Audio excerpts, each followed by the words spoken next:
চেষ্টা, এত চেষ্টার একটা আজকে সম্মান, এটা আসলে সত্যিই পাওয়া। তো অভিব্যক্তি কিছুটা ভালো এবং খারাপের সংমিশ্রণ।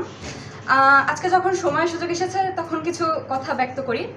তো খারাপ দিকটাই আগে বলি, কারণ নাহিদ ভাই বললো যে মার্ক নিয়ে সন্তুষ্ট নয়, আমিও আসলে তেমনই। মার্ক নিয়ে আসলে তেমন আমিও সন্তুষ্ট নই।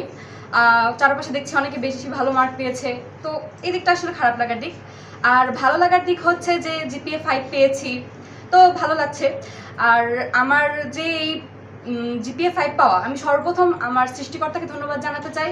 এরপর আমার অভিভাবক যারা আছেন, আমার আব্বু আম্মু, তাদেরকে হচ্ছে আমি, তারা না থাকলে আসলে আমি এই পর্যায়ে আসতে পারতাম না।